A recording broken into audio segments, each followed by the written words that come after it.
Welcome to Providence today. We're so glad that you're here. We're standing inside the American Revolution Museum, and right next to this great representation of the Liberty tree that was in the Boston Common in 1765, an old tree that was identified by the Sons of Liberty as a place of meeting as they brought their protest against the Stamp Act. We're very proud about this piece of wood that you actually find right here in the middle. This is a piece of the wood that came from the last Liberty tree that came down by Hurricane Floyd in 1999. Under this tree, the Sons of Liberty gathered to declare their independence when they read the Declaration of Independence for the first time in Annapolis, Maryland. The tree grew, perhaps as almost 800 years old when it came down. Francis Scott Key went to school underneath this tree, the man who wrote our national anthem.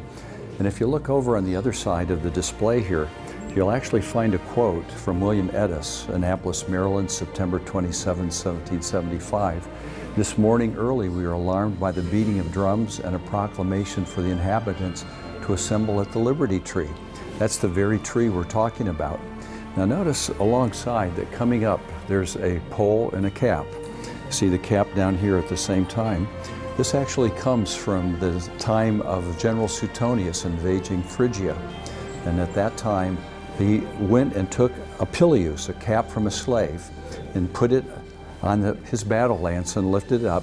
If any man stands under this pole and cap, he will be free. And that ancient symbol of a liberty pole and cap goes through the English history. It becomes part of the story. And Paul Revere will actually use it on his masthead when he does his newspapers. So it becomes the equivalent where you don't have a liberty tree, you have a liberty pole and cap. So the Providence Forum is very pleased that here at the Museum of the American Revolution we are thanked very directly for the gift of this piece of wood that we rescued from the last tree. So the Liberty tree, some have said, was the first internet, the place where people came together to share their concerns. They couldn't meet in government buildings because they were criticizing the king.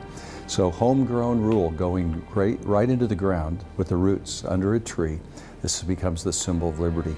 So we're grateful for that, and most people don't know of Golden Hill, but we all know it, that place. It's called Wall Street today. At Wall Street there was a large pole and cap put up by the Patriots, and the British knocked it down.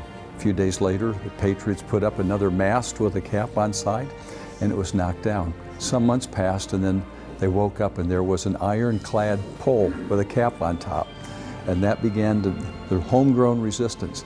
Well, finally it too was attacked. And the first skirmish that ever took place between the British and the Americans, where there actually was hostilities and pushing, came directly as a result of that Liberty pole and cap in New York City. It was only a few weeks later where we hear the story over here about the Boston Massacre. This is where there was actually the shedding of blood and lives taken. But the first conflict occurred over the Liberty pole at Golden Hill or Wall Street in New York City today.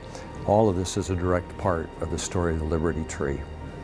We're also appreciative that the Museum of the American Revolution and their beautiful brochure on its last page actually celebrates this as one of the key parts of their children's education program. It's part of a Please Touch experience.